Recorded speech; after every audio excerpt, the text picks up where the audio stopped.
Find me in the middle of the water. I'm going under, but I'll be okay.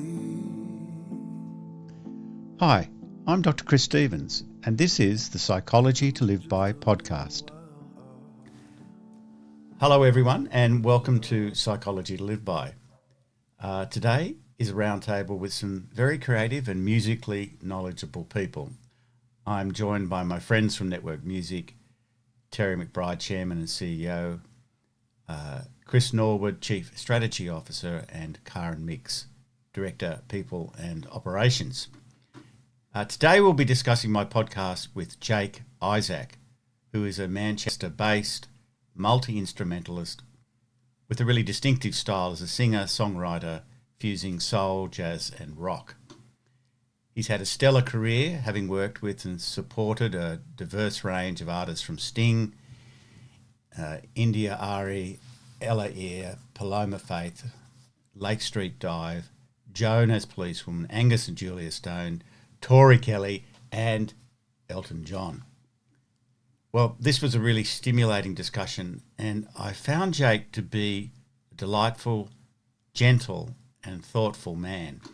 And themes in this conversation included the central role of one's internal antenna or intuition in the creative process, how Jake has managed a happy medium in terms of family and well-being, not compromising his music, and learning how to be content with what he has. His advice to musicians to be true to their creative identity, not just to copy others.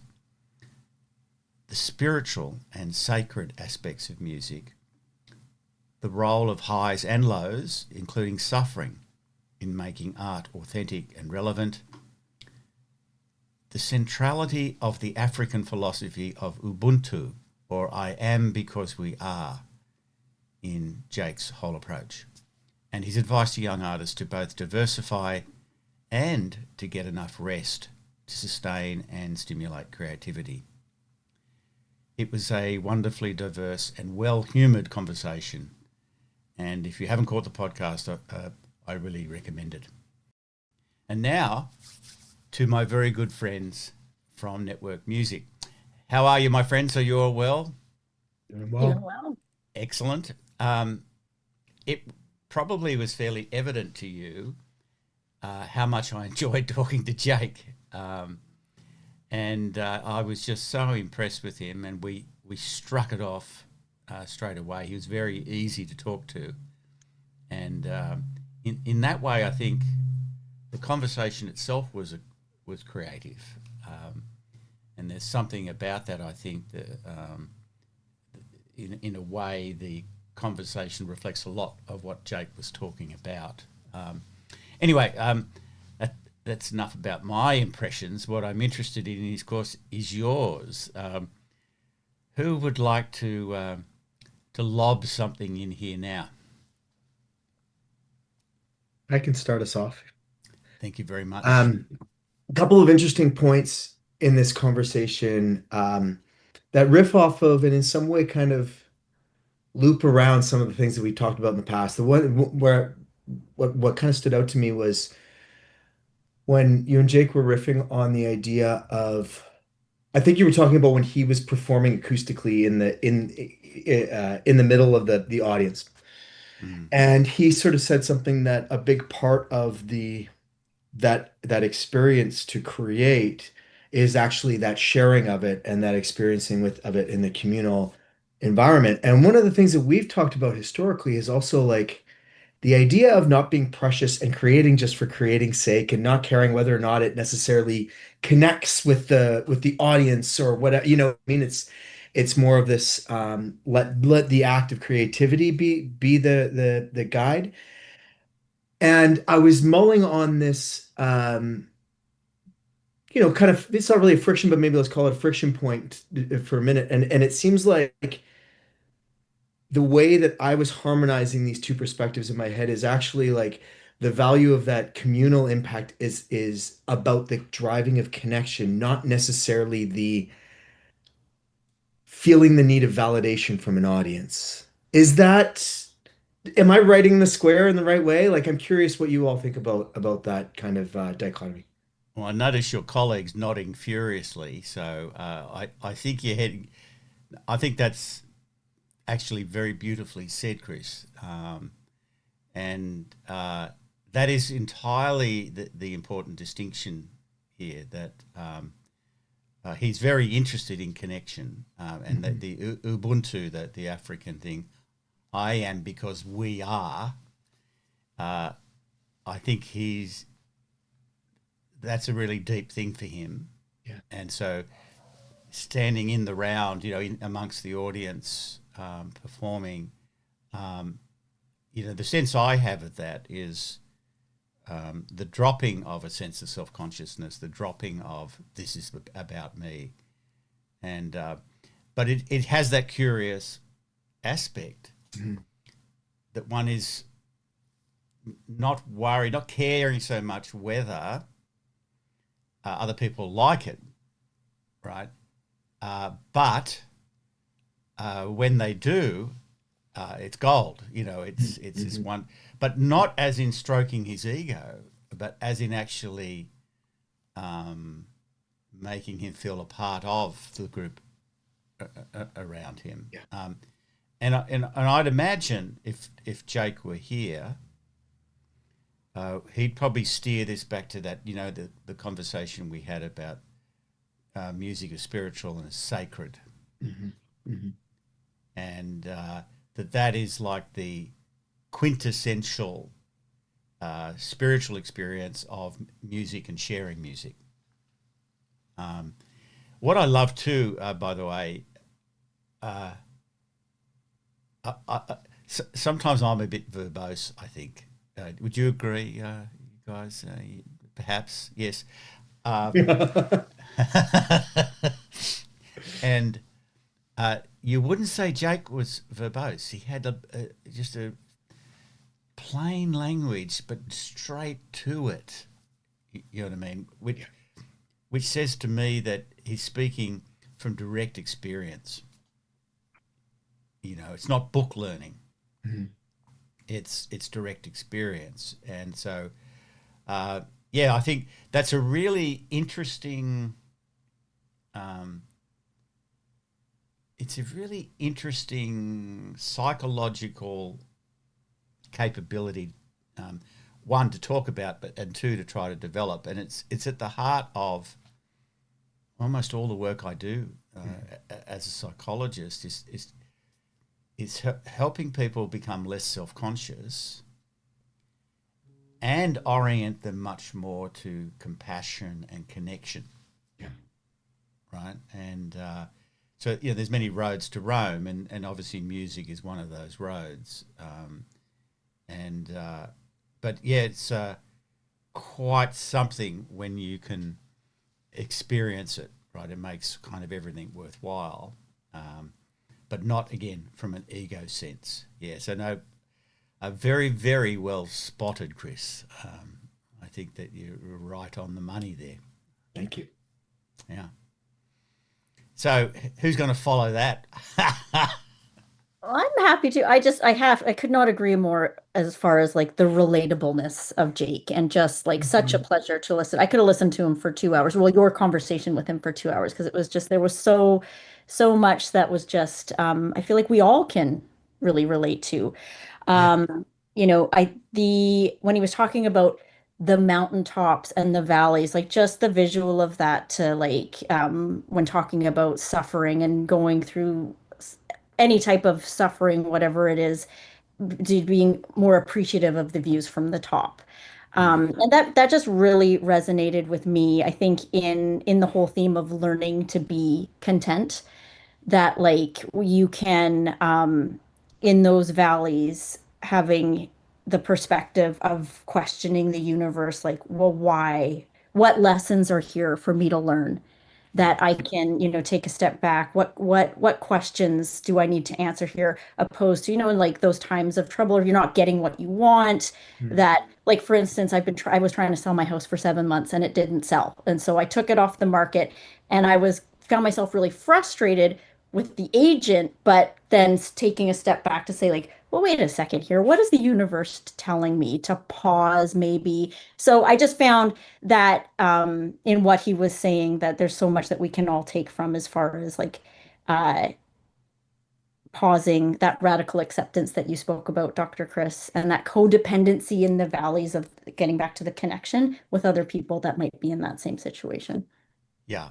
Okay. Again, fantastic. Um, yeah, suffering is a very interesting thing, right? In that no one wants it, and you'd be crazy in the head to be courting suffering, right? Uh, though people, I must say, the way that they behave, it's exactly what they're doing. But that's a Mhm. whole other question. I don't think they mean to. But then it's about what does one do with suffering, and I think that's what distinguishes people one from another, and I'm pretty sure in this conversation there was somewhere where I suggested to Jake that he was a wise man, and he was predictably humble about that, and he said something about, well, he learned from his mistakes. You remember that? Yes, yeah.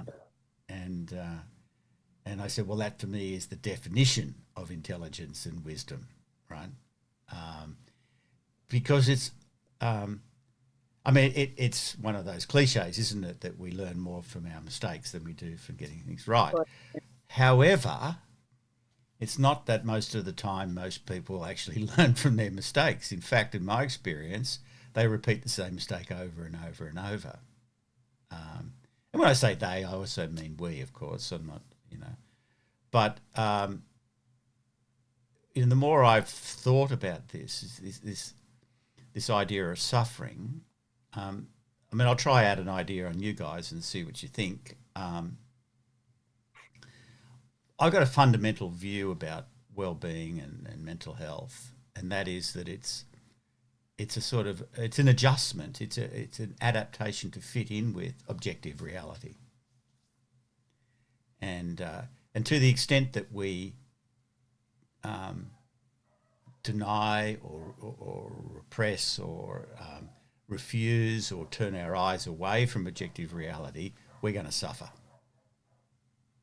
right? And I'm not saying all suffering is of that nature, but just for now, when people are, living in a fantasy world, for example, they will bump into the objective world and it will hurt, right? And at the extreme, if they're hallucinating or in psychosis, obviously, but more commonly, when people are denying the realities that exist around them. Okay, so if you have that view, which I do, then within all suffering, there's access to a deeper understanding of the nature of reality if we're open to it. It's like, oh, what's this? It's like your example. What's this? Was it 7 months? Did you say? Was it 7 months? 7 months. Yeah, I was trying to sell it Yeah, for 7. yeah. And Yeah. then at some point, I think you used the word universe, where I might use the word reality, but it's fine. The same Whatever thing. it is. Is what's reality trying to tell me? Exactly, yeah. And and then once you once you take that stance, the suffering decreases almost entirely, right? 100%. Yep. When you come to that realization, like, wait a second here, and what's in Yeah, my best interest? And then it's freeing. Mhm. yeah. And as you called it, radical acceptance. Mm. Um, and so I think that's it's an open secret, really. That's the key to contentment, which the Buddhists would probably call that equanimity. Mhm. Um, this radical okayness with the way things are, um, and that was for me one of the abiding themes of this conversation with Jake. Um, it's pretty rare to meet anyone, let alone, I think, who's a very successful artist.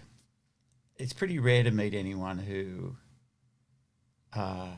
is self-evidently and they're manifestly contented. The way he talked about having 3 kids and his wife and just grateful and feels privileged. That wasn't some worn, hackneyed trope about I'm privileged. It was heartfelt and very real. So, there's something very important here, I think, in for musicians, for artists, but for just people, in finding a frame in which to be able to accept the hard times. I was reading something the other day actually about this, about suffering as a spiritual doorway. And, because often the people think, say, for example, in meditation, people would generally think that, if you're going through a really hard time, maybe someone's dying on you, or there's just something terrible happening, like you can't sell your house, or you can't get an internet connection in a new house, Terry. Chris, you better start meditating.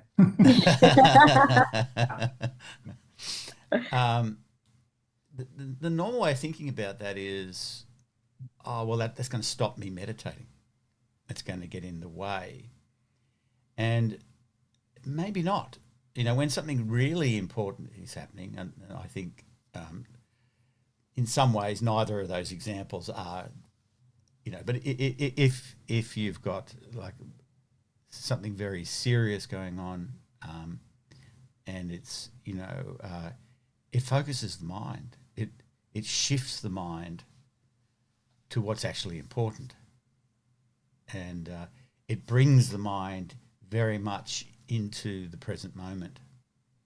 I mean, it brings up a memory of mine. I was on one of those 10-day silent Vipassana retreats many years ago, and but I had a bad back. I went in, and I was in pain. And so I spoke to the teacher on day one. I said, should I go home? And I mean, I asked it in full seriousness because I was thinking about sitting, I cannot suffer in silence. on a cushion for 10 days in silence, like with back pain. Oh boy. And he just chuckled. And he said, no, it'll be a real advantage. And I thought he was insane, And he said, no. He said, if it is distracting you from the primary object of attention, in this case it was the movements of the breath, sensations of breathing, he said, shift your attention to the pain itself. It'll keep you in the present moment. Fair enough. Calling you out. Yeah. And, but, there's, again, you can see there's something there about it's our attitude and our approach and our frame of reference towards suffering that's important. There is that famous Buddhist saying that pain is inevitable, suffering's optional. Yeah. Mm-hmm. And so it's all to do with the frame. And if we can accept reality as it is, the suffering falls away. Even though it might be a painful situation, like a back or someone dying on us. Yeah. Brilliant. Thank you. Terence.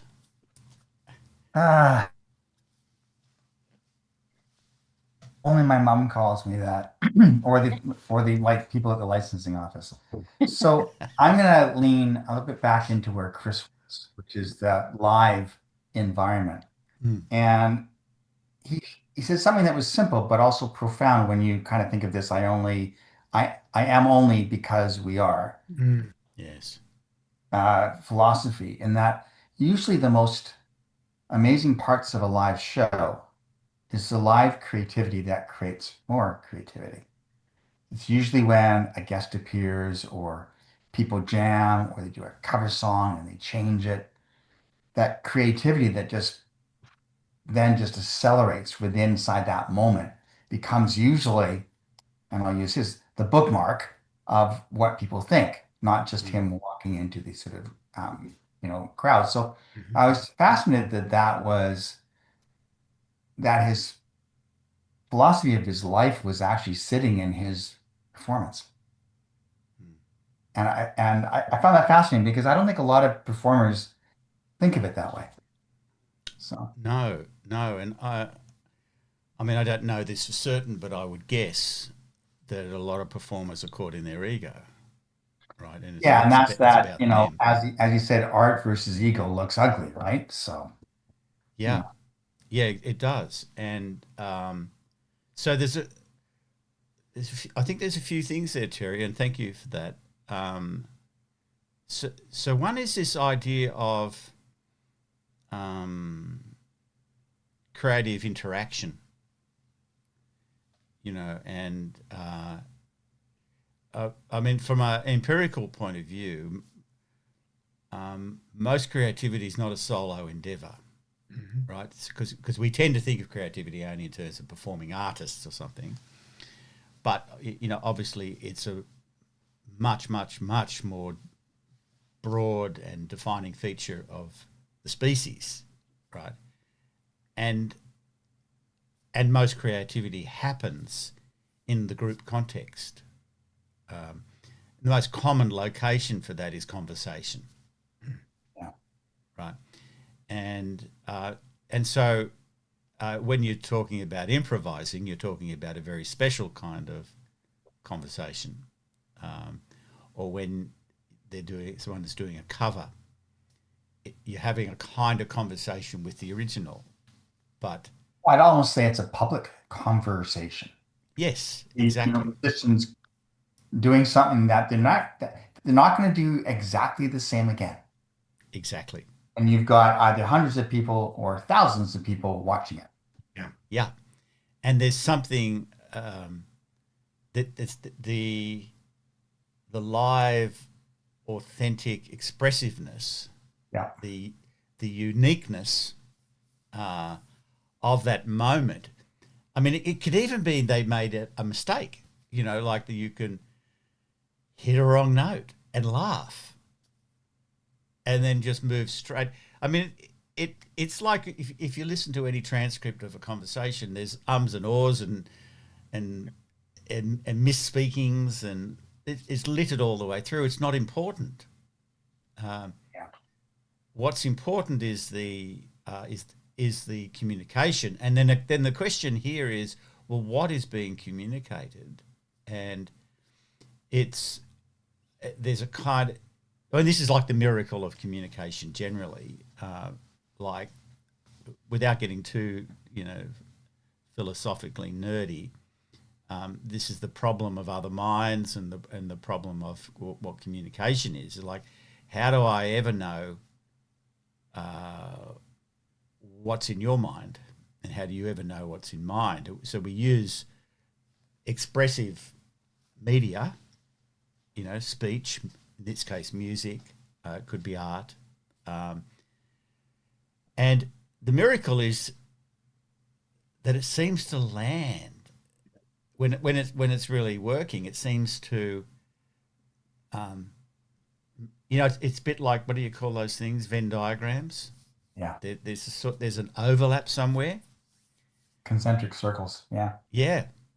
And I know, Terry, many times in the past you've talked about how music is about emotion, and emotion, and in this case we're talking about emotional communication, um, and but it's almost, I don't know. I mean, I'm going to try out an idea. I've never thought this thought before, I don't think. But the emotion here of the audience and of the performer is a kind of sweet, almost sort of gratefulness that we are sharing a similar experience, experience of the world, experience right now. It's like it's release from aloneness and perhaps loneliness. You know, there are many times when I've heard people, spoken to lots of musicians, and they've said that the things from fans that most moves them is the fan says, I felt less alone, or you described my experience, or you helped me understand my experience, or I was not alone in having this experience, right? And so I think that's the spiritual aspect, and it's the Ubuntu of the thing, that our real nature inheres in this collective entity, this thing, and that just raises another thing. Of course, it's natural, especially in Western cultures, modern industrial Western cultures, and perhaps not even Western anymore, modern industrial cultures, to think of self as this sort of atom, this sort of separate, we define ourselves. And obviously, here am I in this skin bag, and, and presumably you're in yours. And, in this sense, of course, we're separate like two rocks are separate. But our whole notion of who we are, our identity, the meaning, and so on, cannot be that, right? I mean, it's obvious, for example, that a sense of self only is possible if we're surrounded by people.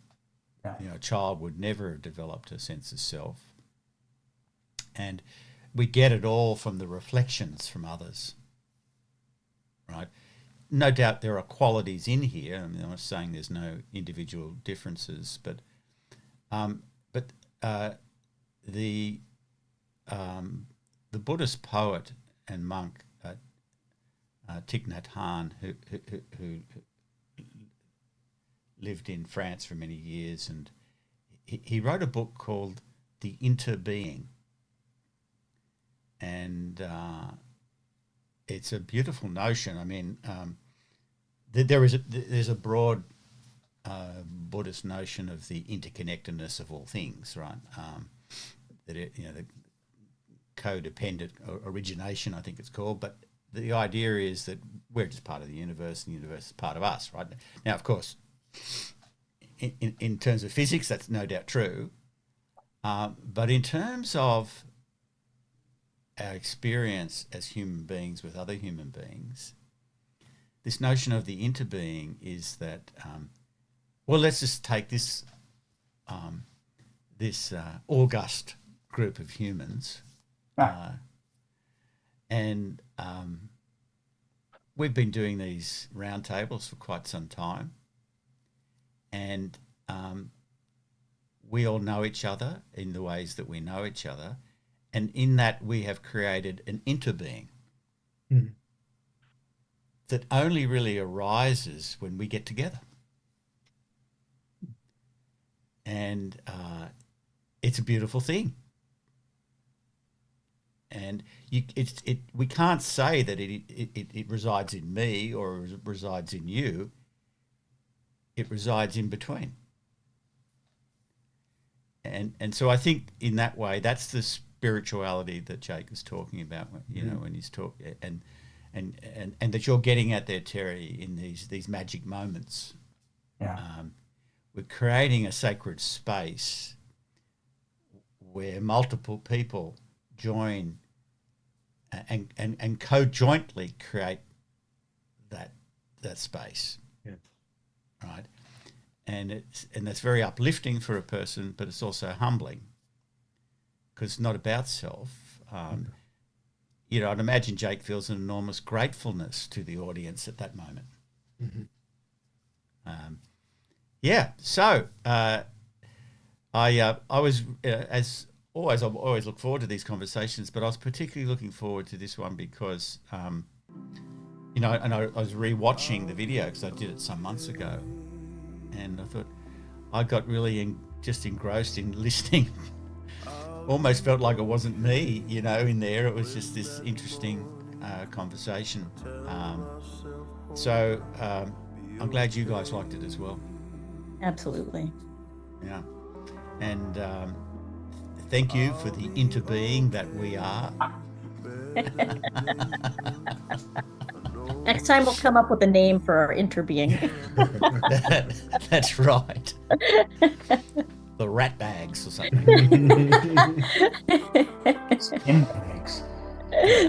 Skin bags, yeah. And we'll catch up soon for another exciting installment. Okay, my friends, take care. You've been listening to the Psychology to Live By podcast. If you like the podcast and want to know more, my website is www.drchris.life. There you'll find links to my various social media posts, a newsletter, and lots more. And share the podcast with people you like so they can like it too. And the beautiful song you've been listening to in the background is Okay by Jake Issac.